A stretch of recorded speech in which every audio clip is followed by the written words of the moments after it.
youngest of 4 children, and my dad left when I was very young, and I hated my whole entire life because of that. But now I've got my own kids.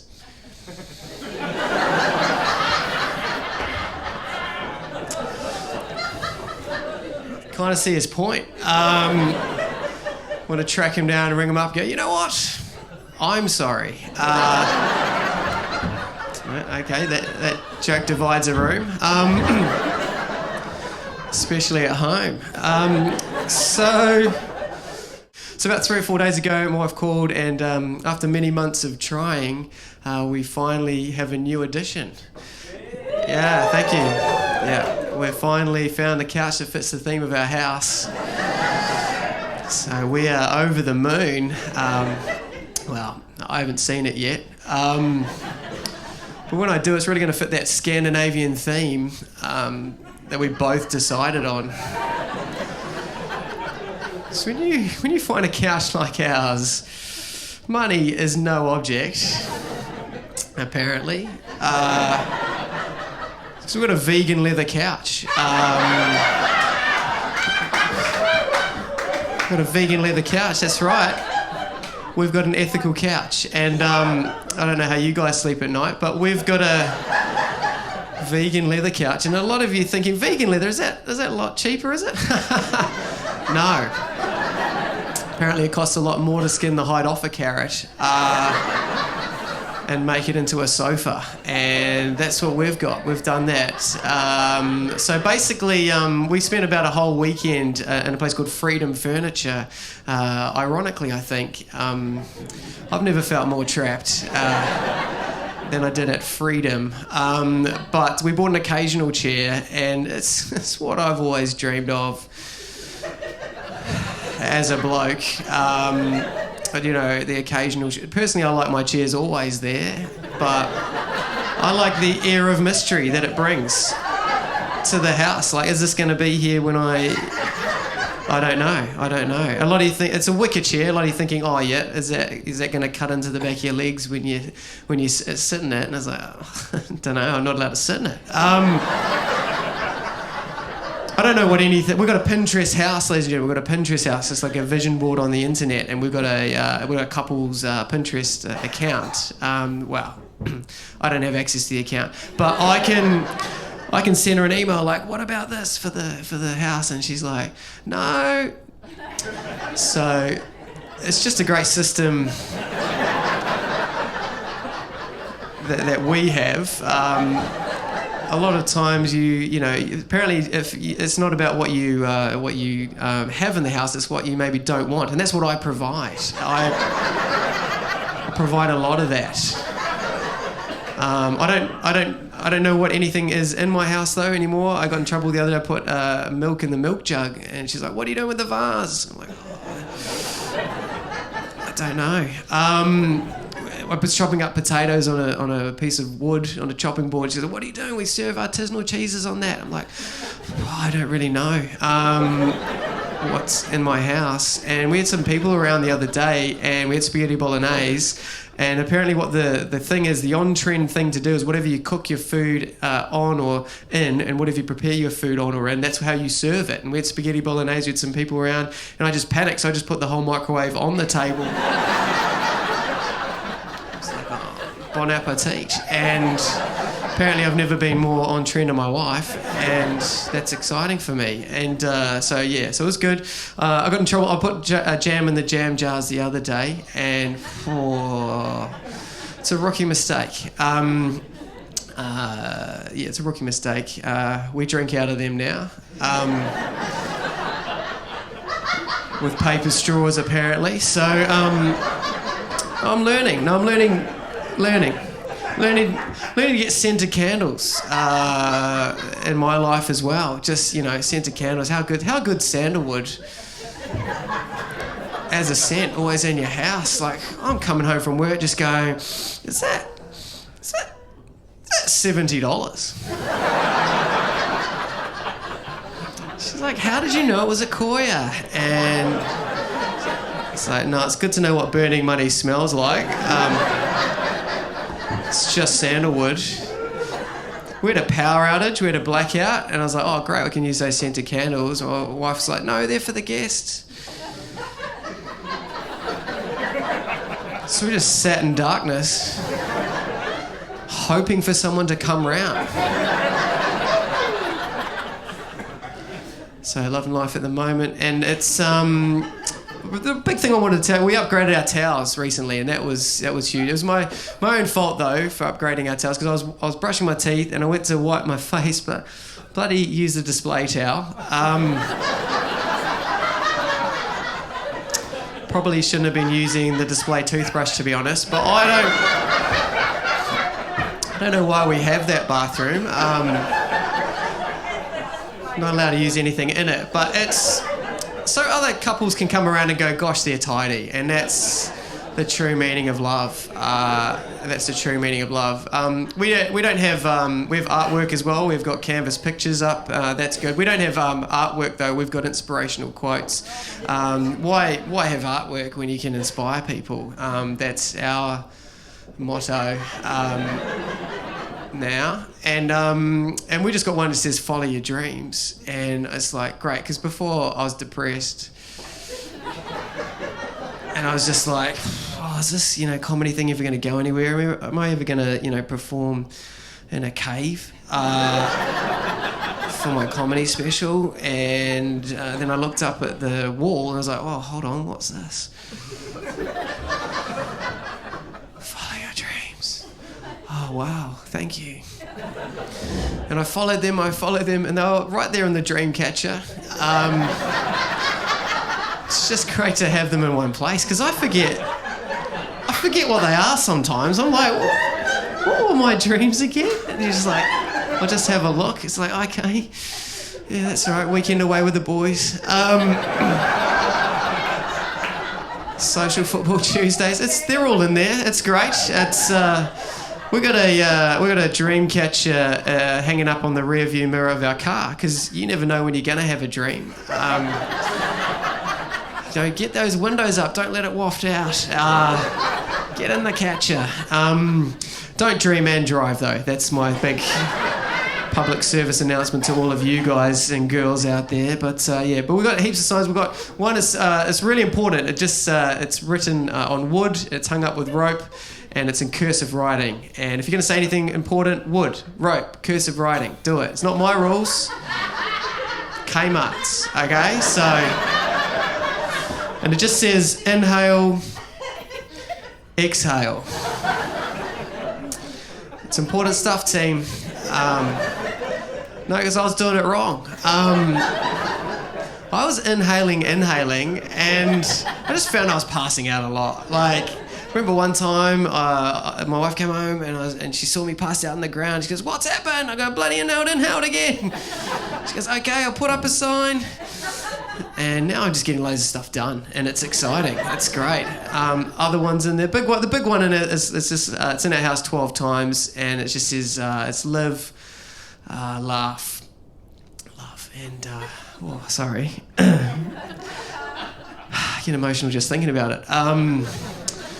Let's just talk through it. Like live, that's what we should keep doing that. And laugh, that's what I do for a job, speaking directly to me, Love, that's what me and my wife have forever. So it's like inspires me to do my own canvas pictures. So I like get the drawings out, the cursive writing. Oh yeah, I've got to do that, put them up and take a step back, and they get taken straight down. But it's apparently breathe, booze, blowjobs.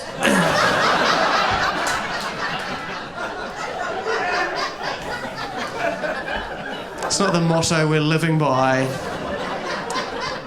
as a family, but it's good. It's good. But I've been reading a lot of inspirational books recently. There was this one. It's called Willpower. It's by written by a guy who's the ex-Fresh Prince of Bel-Air, Will Smith. It's a really great book. It just says. It talks a lot about where he was born and raised, like where he spent most of his days. And there's a really, really gripping bit where he gets into a little bit of a fight by his school. And listen, I'm not going to ruin it for you, but you should definitely Have a read of it. It's really great. But in the book, he tells a story about why he's a famous actor, and it's about him and his brother. And him and his brother go to see his dad at work, and there's this knocked down brick wall.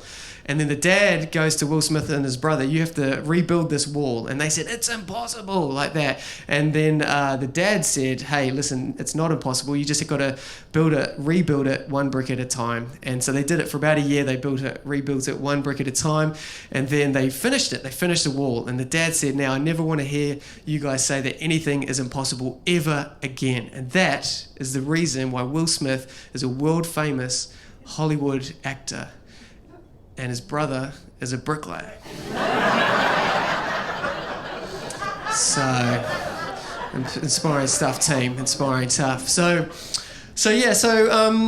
Listen, tomorrow is a big day. Tomorrow is a Saturday. And listen, before I was married, I didn't have jobs to do. But now I'm married, I'm getting up in the morning, I'm 7 jobs behind. Like, it's 7:30, I'm snowed under. Like, I'm thinking about getting another guy in. Like, just...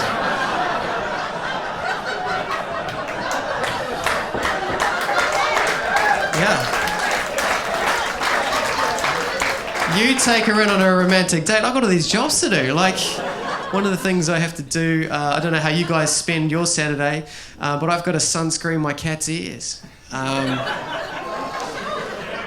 Sunscreen cat's ears, one person, I get that. My cat's got white ears, so it's susceptible to skin cancer, and I don't care.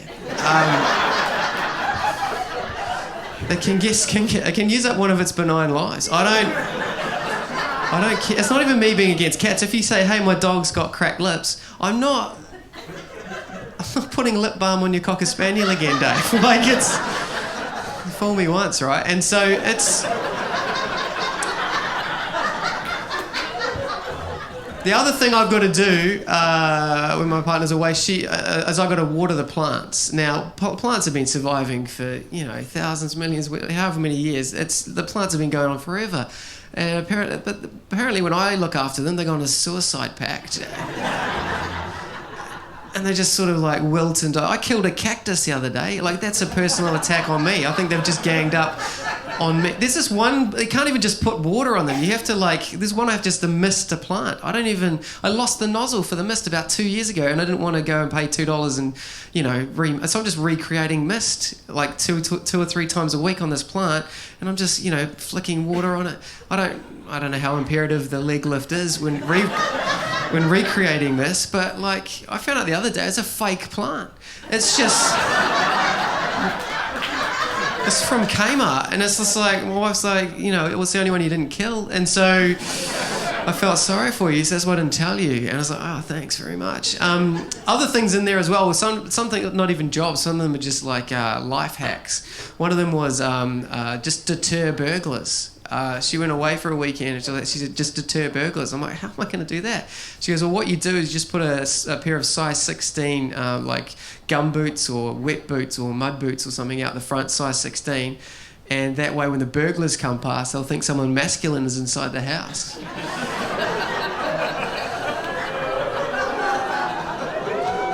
I was like, how often do you do that? It's like, just whenever you're home. It's like, I'm not going to do that. And she went away, and after a couple of hours, I got a bit scared. And so put them out, and now, the neighbours have started thinking I'm having an affair with a strapping young farmer. Even the burglars have started talking, and so it's really got around, but it's really good. But the big thing on my list, and this is, I think a lot of people can relate to, I'm going to do the weekly shop. That's my big job. I've got to do the weekly shop. And during lockdown, here's a little bit of a thing for you guys. In your bubble, when you're in the lockdown situation, in your bubble, whose bubble sort of sat down and decided as a group who would decide, like, which one of you would go out and die?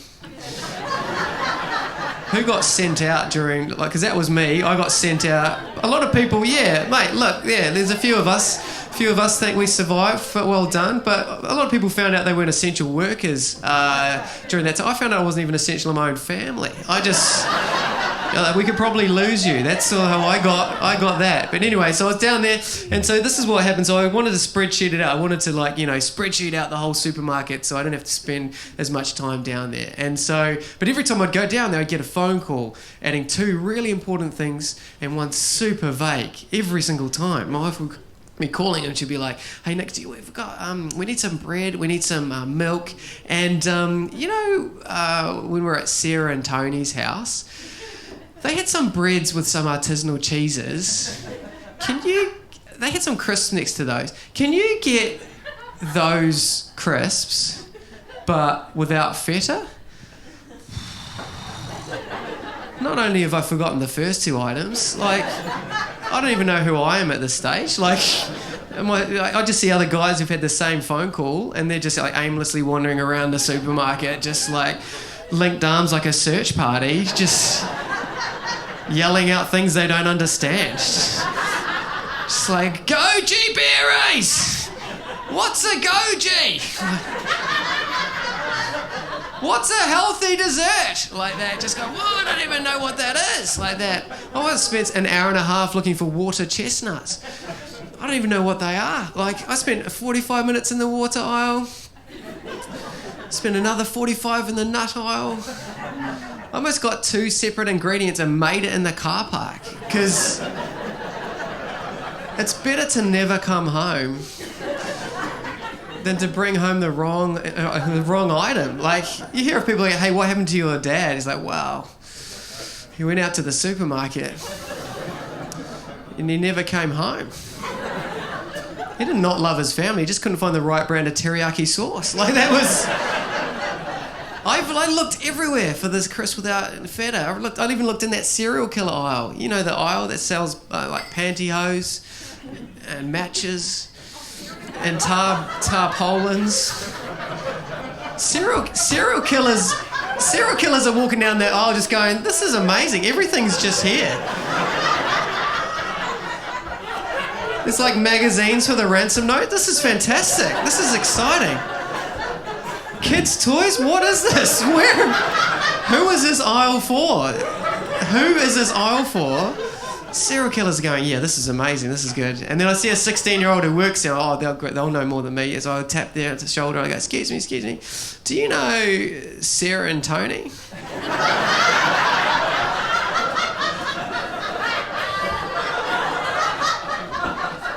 And they're like, "Oh yeah, the crisp without the feta.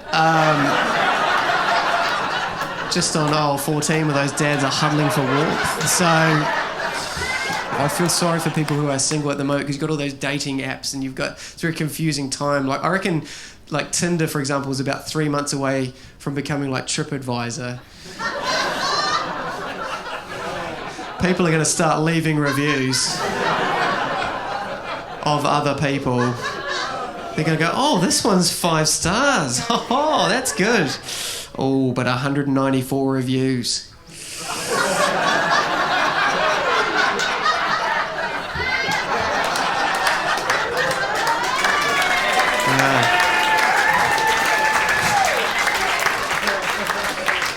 A lot of them very angry. But yeah, I've been trying to eat a lot more healthier now and recently. My go-to was Pizza Hut. That was my go-to takeaway. But I even felt as a fan of them, I just think that they're giving up. I don't think they want to make pizzas anymore. They're just giving them away, $5, whatever. You can have it, whatever. And how many more things are going to stuff in that crust? When is it not a pizza anymore? There's cheese in there, sure. Yeah, put the cheese in the crust. But the one time there was a hot dog in there. I'm like, what are you doing, Pizza Hut? No one's asked for this. What are you... There was a mince and cheese pie in the crust once, and I was like, no one's at the end of the slice going, it'd be amazing at the end of this slice? Another meal. That would be... How many more things are going to stuff in that crust? I reckon we're going to be about 2 months away and we're going to, "Hey, I ordered 3 litres of Coke." And they're like, "Oh, yeah, it's in the crust." Along with your receipt and $5 change. I ordered 2 pizzas. Where's the other pizza? It's in the crust, man. That's how we do it now. How many more things are they going to stuff in that crust? We're going to bite into it. Illegal immigrants are going to pop out who ordered the Mexican Supreme? And so, don't know if that joke will make it, but gotta throw it in there. Just gotta throw it in there. But yeah, I'm trying to go for the healthy option a lot, and so I'll be going to, instead of eating burgers and stuff, I was in a cafe the other day just down the road, and they're getting a little bit too complicated, I think, for their own good. And so I was in a cafe down the road the other day, and they had this thing called Soup of the Moment, and I was like, what? And I just said to the lady behind the counter, I was like, sorry, what's your soup of the moment? And she goes, tomato. And I was like, oh. Okay. And now?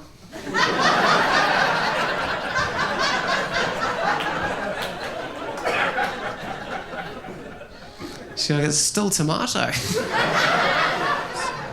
yeah, good. And now? We went on like that for about 12 minutes, and it was pretty exciting. I just said, just out of curiosity, how often do you change your soup of the moment? She's like, daily. I was like, oh, that's soup of the day, mate.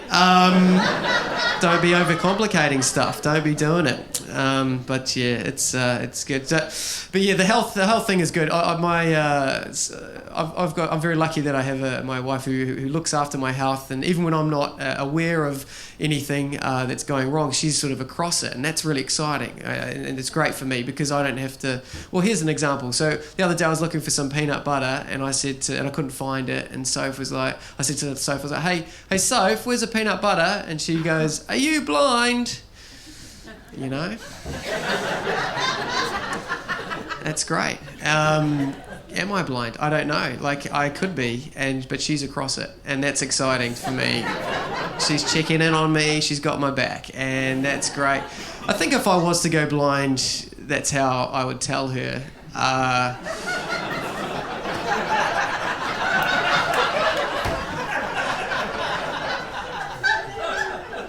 Like, hey Soph, where's the peanut butter? And she goes, are you blind? I'm like, actually, it's been something I've been meaning to tell you. Let's go have a little sit down in the lounge, wherever that is.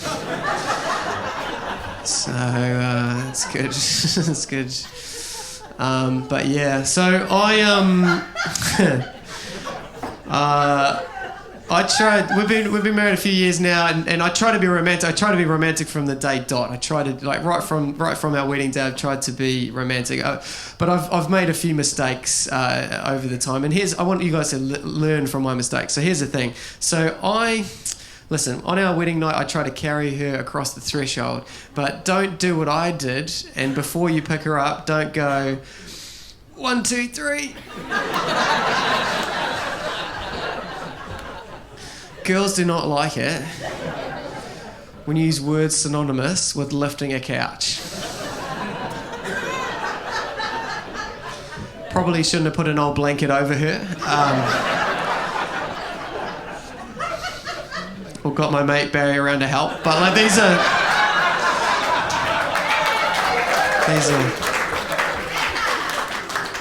we got her in on the diagonal, it was fine. But like these are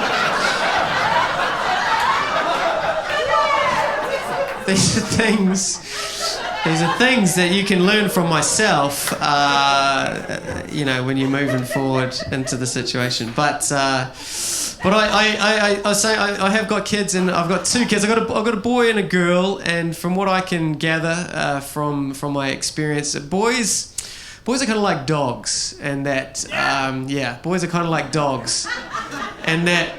You just have to let them run outside, otherwise they destroy everything, okay? And girls are kind of like cats, and that you never know if they actually like you. I spend most of my morning putting sunscreen on their ears, and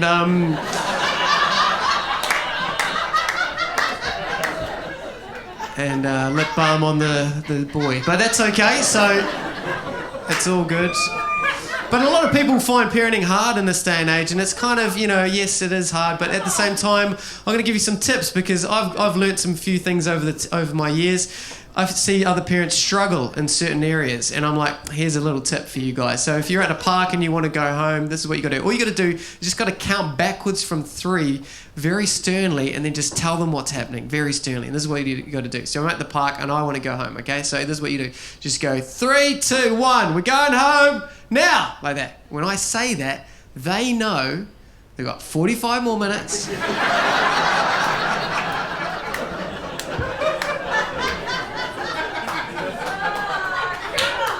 So I offer them an ice cream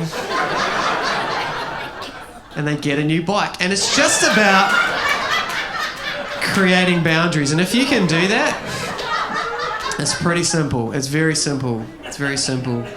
I've been going to a lot of birthday parties recently as well, 5-year-old birthday parties, and mostly at the moment. I am invited to them, which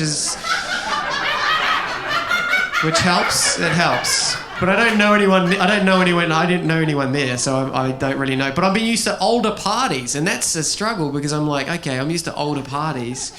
And so there was at the 5th birthday, the song had died down, and I just found myself doing a toast. And a 5-year-old, I just found out his name was Damien from the song, and I'm like, I was just going, I'd like to do a toast, and everyone's like, who's this guy? And I just found myself just going, to Damien, here's to another 5 years.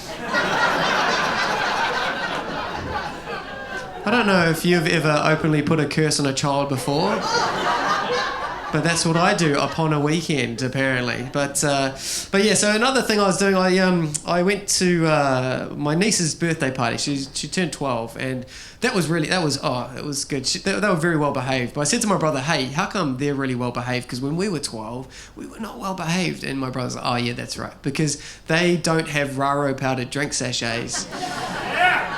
And we had Raro powdered drink sachets. Now, if you're from overseas, you might be from England, right? You might be from England. It's like Raro powdered drink sachet is like a powdered version of Sunny Delight. If you're from America, it's like Kool-Aid. If you're from South America, it's like cocaine. Like... Raro powdered drink sachets was like cocaine for kids, right? Because we were supposed to dilute that stuff 2 litres of water to 1 sachet. But stuff that, man. We hit that stuff straight, y'all. We would get a sachet, we'd rip it open, we'd pour it into our hands, we'd be like... We didn't even care what it was cut with, right? We didn't even question why a white powder stained our hand orange. We're just like, yeah, that's exactly what it's supposed to do, right? Even the flavours sounded like they were drugs. What the hell was Jamaican lime? That didn't need to be a flavour like that. And then after your Raro, you just be like...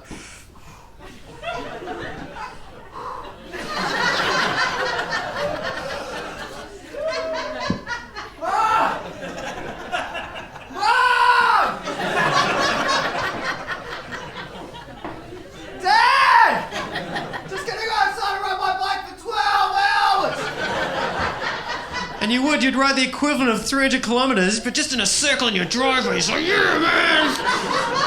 Sweet navel orange! Yeah! Like that! We got diagnosed with attention deficit disorder. We didn't have ADHD, we had RARO. That was the...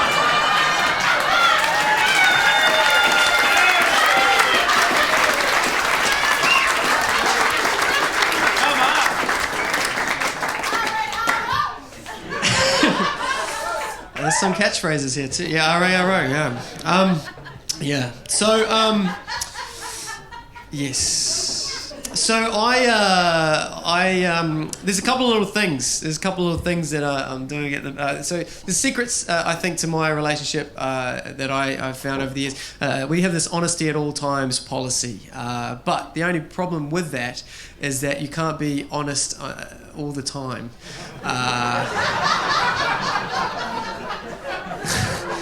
So the point I'm making here is, for example, the delivery room of our children. You can't be honest in there. You just cannot be honest in that area. Like, you can't in the delivery room. You can't be honest. Don't be honest in there. Just don't, because you can't just go in there and just go, this is going to take ages. Don't ask for the Wi-Fi password, because you'll get answers like, Jesus Christ, Nate, what were you thinking? Like that, and you're like, oh, sorry. Is Jesus Christ all lowercase, or is that...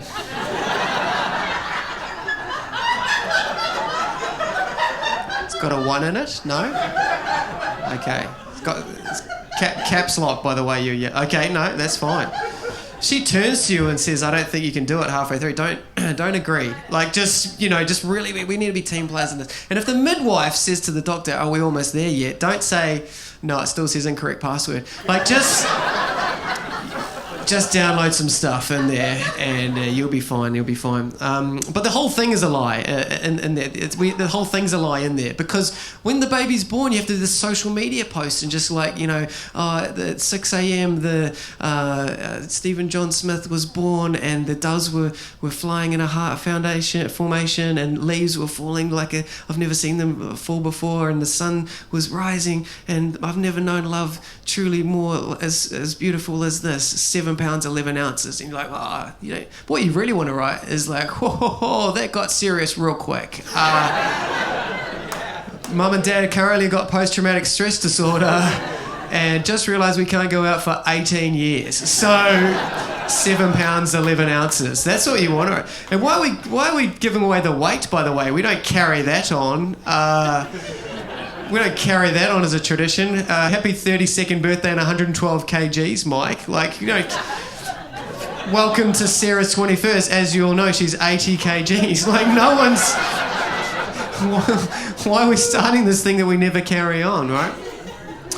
But there's a thing that I do at the moment, and I want to tell you about it. It's called showcase parenting. This is what I do. It's one of my big achievements in life. It's called showcase parenting. What it is that you teach your son or your daughter something really amazing, but to the detriment of their other learning, right? So, for example, I'm teaching my son, whenever he's handed something, he says, "Thank you, that looks exquisite," right? Nana's handing him the spaghetti bolognese and he's going, "Thank you, that looks exquisite." It's so good. It's great to have it out of the microwave as well. But he says, "Thank you, that looks exquisite." And Nana's on the sideline going, "You're so advanced." And you're like, "No," and then he just like smushes his face in it because they haven't taught him how to use a spoon yet. But that's the detriment to the learning. But I think, "Thank you, it looks exquisite," that's going to be the cutest thing ever, right? So I'd rather sacrifice that. Now, the other thing I teach him is how to swim. Well, I don't teach him, I take him to swimming lessons. And I don't like the swimming instructor. She's very patronising towards me. She'll say things like, "For those of you who were here last week." I'm like, well, get off my back, lady. The reason why I wasn't here is because we were here 15 minutes late into a half an hour class. I thought there's no point. So we just went to McDonald's, stayed there long enough to watch Paw Patrol on the iPad, and then we just wet his hair so his mum thought we actually went. True story. But here's the thing. So one time we were going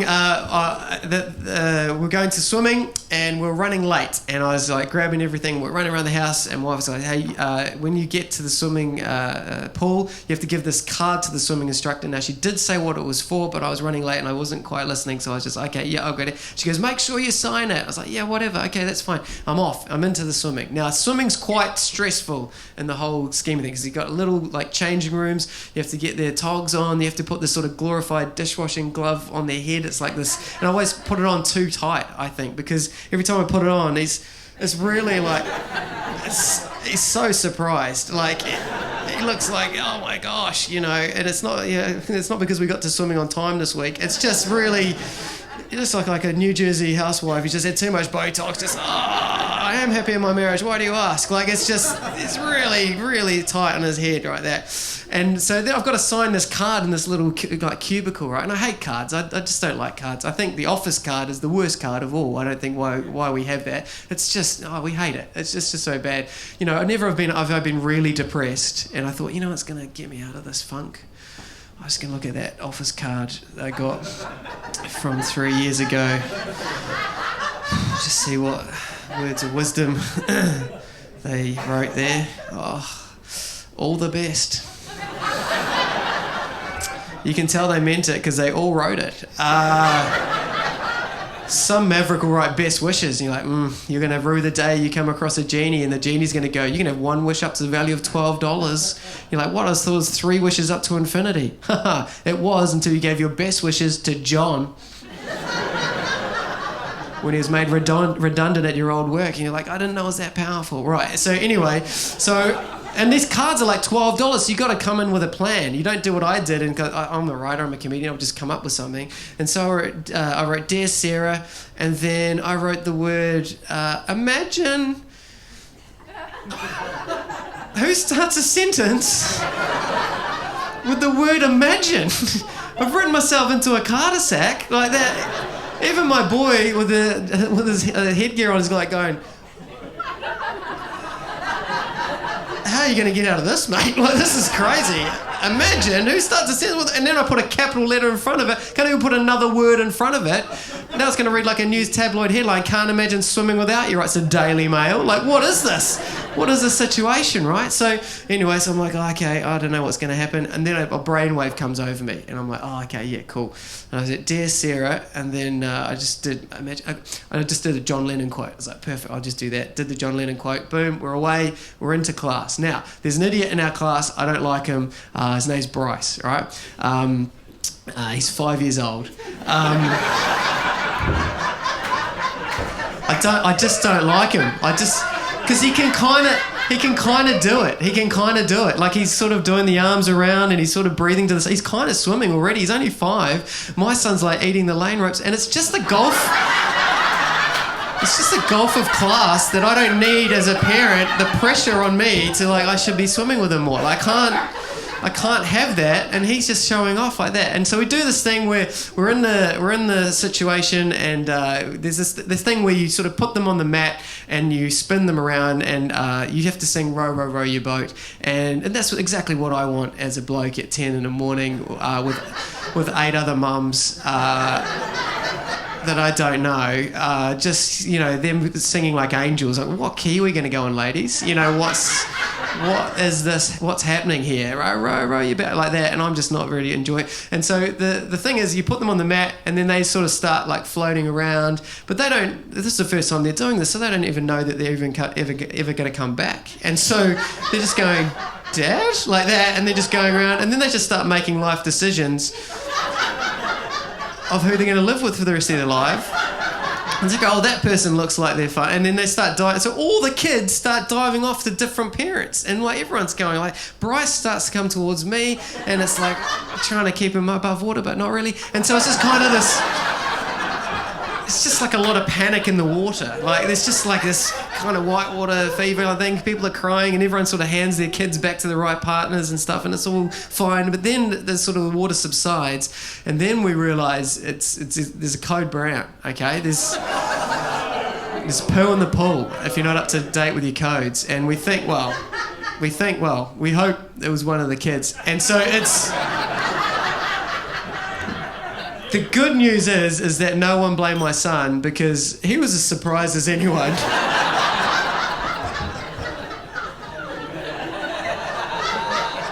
Are you kidding me? The one day we turn up to swimming, this happens. Oh my God. Bryce, he's going to save the day. Of course he is. He starts swimming over to the poo. He grabs the poo. He starts handing it to parents. Parents are like, get away from it, mate. Get away from it.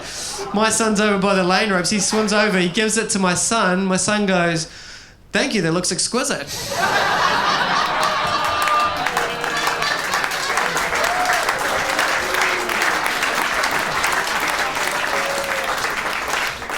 Nana's on the side. He's so advanced. I was like, oh, stop smushing your face in it, mate. And so that's not how I imagined that would go.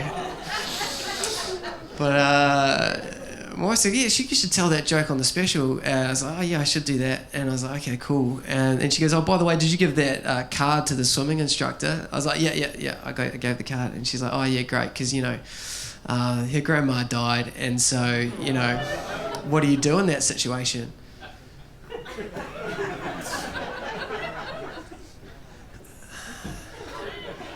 Sorry, what?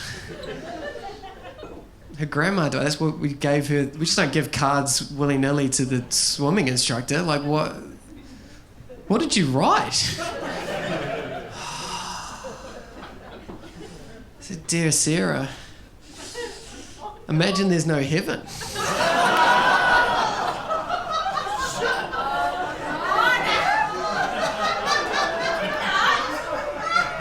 It's easy if you try.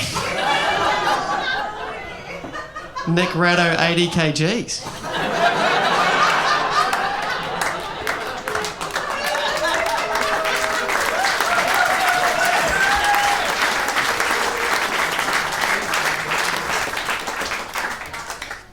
Why didn't you write best wishes? I gave them to John.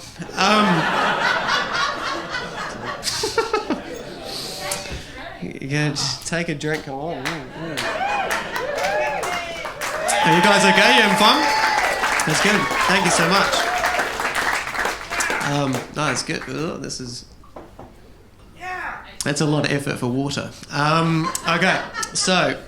Yeah, so the showcase parenting, it's been working out, not so much. So basically, here's a little thing that I wanted to sort of chat to you guys about. So I'm from a place called Porirua, and a lot of you, for those of you who don't know where Porirua is, basically it's in Wellington and on the North Island, New Zealand, and it is. I grew up next to a bunch of kids called the Mongrel Mob. For those of you who don't know who the Mongrel Mob is, they're like quite a notorious gang in New Zealand. You won't find them on LinkedIn. Does that make them organised? I don't know. Very unorganised, if you ask me. But so I grew up next to them, and a lot of people would say to me, "What was it like having a gang as your neighbours?" It's like, it's just the same as any other neighbour. Like I could, go around and say, "Hey, can I borrow some sugar?" And they're like, "Yeah, sure, 1 gram or 2."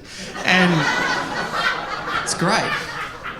We play Spotlight with the kids, Well, it was the police helicopter, but it was fun running around going, it was them again, We had this amazing rule where they wouldn't steal off us if we just gave them our stuff when they asked for it. And so... It was very harmonious in that kind of way. And we had like a neighbourhood watch. It was more neighbourhood, what you looking at? But it was But that's all I knew. That's all I knew. And that's what I was, growing up with and stuff. And that's how I grew up. And so I when I first met my wife, she's a yoga instructor. And so we didn't have yoga. In Porirua. If someone asks you to get into a downward facing position, you're in an armed robbery. Like, this is... The only similarity is you both do both things without your shoes. Those are the only things I have thing. And then we got, and so now in my life, because of the yoga situation, we have things like essential oils in our house, and we got 100 essential oils in our. We got 100 essential oils in our house. So good. For me though, after the first 10, how essential are they? How do you pick your 13th essential oil? If they're all essential, okay. So, but my wife spends about $350 a month on these essential oils, and what you do is you put this essential oil into the diffuser, and then you walk into the room and you go, "Oh gosh, I'm calm," and that's how it works. And listen, I'm going to throw this out there. I don't think I'd need to be calmed down if my wife didn't spend $350 a month on essential oils. Even my drug dealer mates are like, "That's a lot of money." It's a lot of money. She thought about self-control. That's what they're saying to us. They're worried about us moving into their neighbourhood with that kind of habit. That's the kind of advice that we're getting from our old friends and stuff, and it's great. And you can get an essential oil to cure any ailment, except for budgeting, but it's really great. It's fantastic. But we had a little bit of a thing the other day, and wife came in and she came running in and she was like, "We've run out of frankincense." I'm like, "Oh no."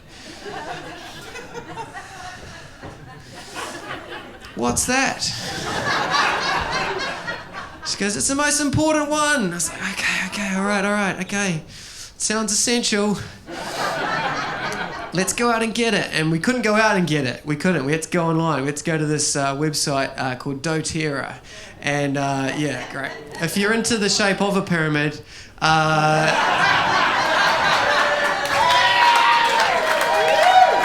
it's amazing. It's really good. I suggest get in early. That's where the most of the people would seem to be doing pretty well. We got in quite late, but that's okay. That's fine. We're building the pyramid up. That's how pyramids work. And so we went on there. 97 US dollars for 15 mils of frankincense. I didn't realise when the three wise men gave those gifts to the Son of God of frankincense, gold, and myrrh. I didn't realise gold was the stocking filler. And that little gift exchange. I think that's how he was named. They were like, they just found out how much frankincense cost. They're like, Jesus Christ!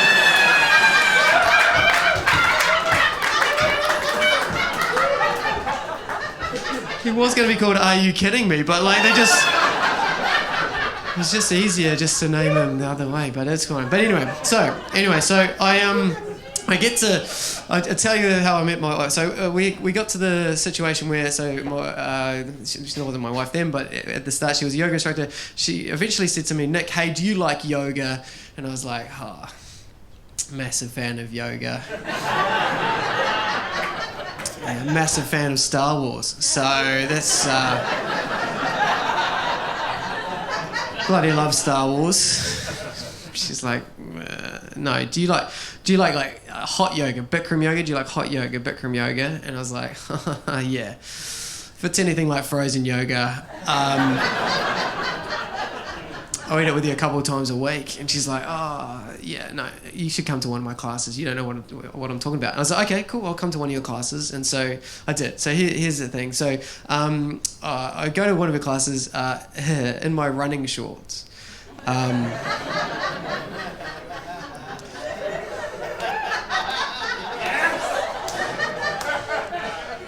Here's a tip.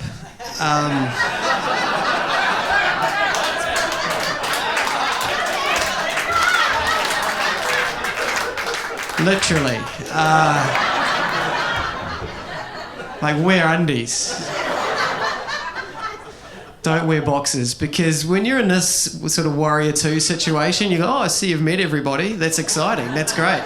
And yoga studio, four-sided mirrors, that's exactly what you need in this situation. You know, you go, I didn't realise I had a freckle there. That's fantastic. See right up my chakra. That's fantastic. It's really good.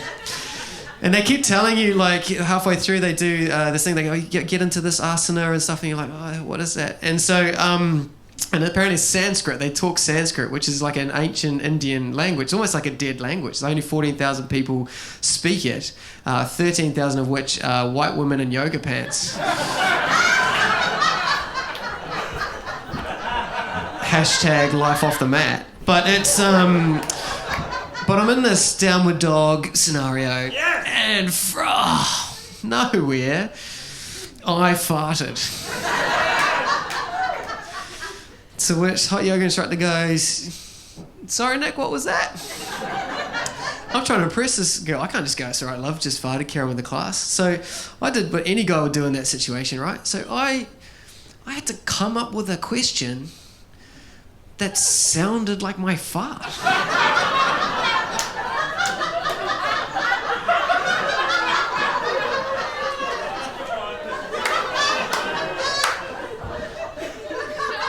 So I was like, have you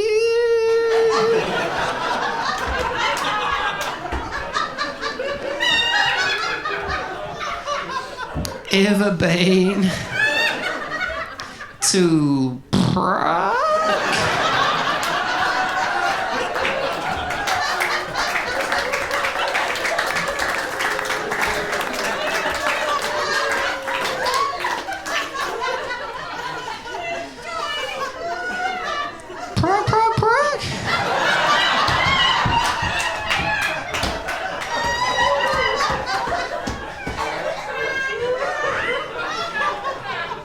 She's like, no. I was like, good. I'll probably ask you that again later. Ladies and gentlemen, my name's Nick Rado. I'll see you again soon. Thank you so much. Good night, everybody.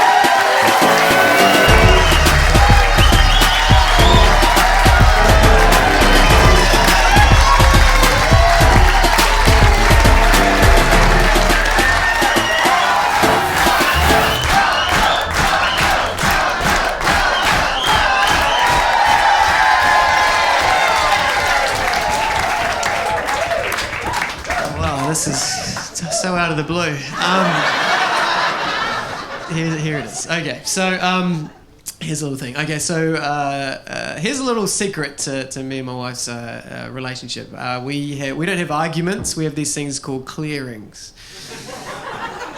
That's where you offer up to the universe what is wrong with the relationship, and then the universe comes back with an answer and tells you what's wrong. Only problem I have with that is that the universe always thinks that they're right. But you thought the universe went on and on, but I don't normally tell that joke when she's here. So it's basically. But sometimes I want to win the clearing. Sometimes I want to win the clearing. Sometimes she wants to win the clearing. And then what do you do in that situation? When she wants to win the clearing, I want to win the clearing. So it's like, oh, okay. So what I want to do is I want to have a referee that can come in and just referee the marriage. I don't even care if it's on her side, my side. I just want a fair call, someone to referee the marriage. And I want the best person there is. I want that guy from the Rugby World Cup, Nigel Owens, the Welsh rugby referee. He's recently retired from international rugby, but I want him to... He's not doing anything at the moment, so he can just come and referee my marriage. And I want all his, TV, TMOs, all the linesmen, lineswomen, or whatever, they can be living in my house, making the calls. And so you can imagine, I've had a few beers, wife's not happy about it. Then Nigel Owens, he'll pop up from behind a couch and go to the third match official, the TMO, like he always does. He's like,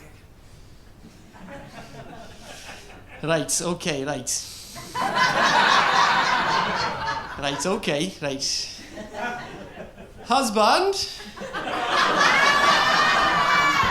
Number 1 shirt, alright? He's coming late, alright? And cause ruckus, okay? 2 questions.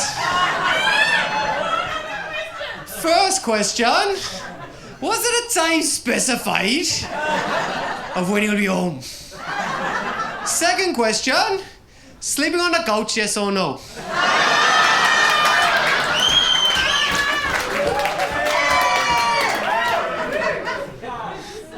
Yes, Nigel, we have that earlier conversation. Right, okay, is that the best angle of that conversation?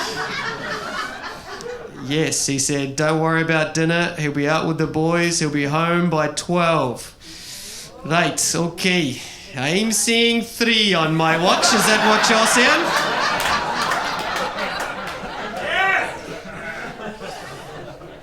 Correct. Okay, right. Can you just check the growling for me, please? Just want to see if she got her point over the line.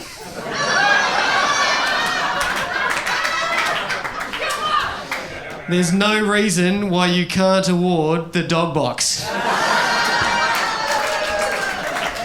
Right, I've made my decision. Right, okay, husband! Number 1 shirt. Come to me, please, husband. Number 1 shirt, come to me. Right, listen, you've come in late and you've caused a ruckus, okay? You're lucky it's not a divorce card, my friend, okay? Off on the couch for 2 nights, right? Off on the... What's vegan leather?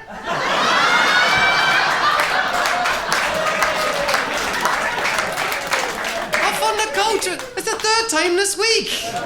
It's only Wednesday. Right, off on the couch. Right, listen, okay. Right, wife in dressing gown. Come to me, wife in dressing gown. Come to me. Right, listen, I just said husband, number 1 shirt off to the couch for 2 nights, right. But when he comes in... Okay, right, I see.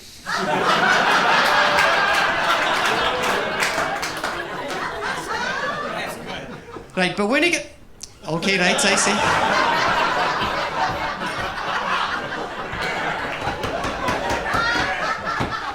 But we get...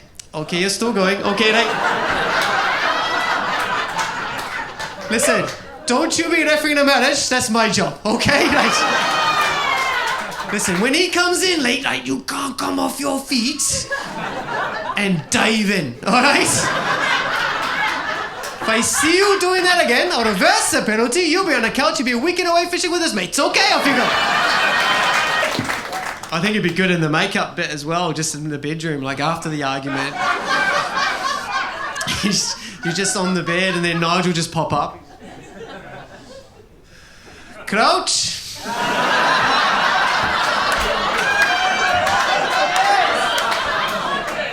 Touch. Pause. Engage.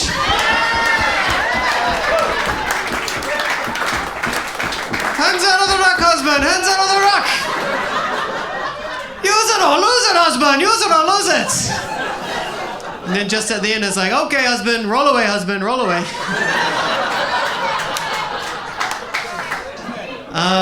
very lucky to get asked to do that joke at the Bledisloe Cup breakfast a couple of years ago, and it was at Eden Park. It was Friday morning, 9 a.m. They said, "Can you come do that Nigel Owens joke?" And I was like, "Mate, perfect time for comedy." Get me down there. Some people were on their second orange juice, and it was. There was All Black legends, Wallaby legends, current, former. There was like 300 people at Eden Park Friday morning the day before, and luckily they'd watched a bit of rugby, so they got it, and it was it's fine, whatever. But what I didn't know, and this is a true story. What I didn't know is that Nigel Owens was there.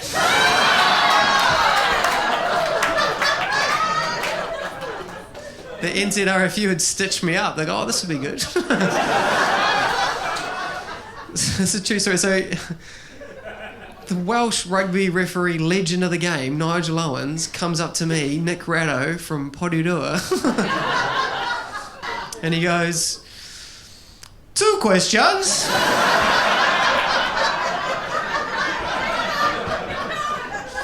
First question, do you think I really sound like that? Second question, how long have I been Indian?"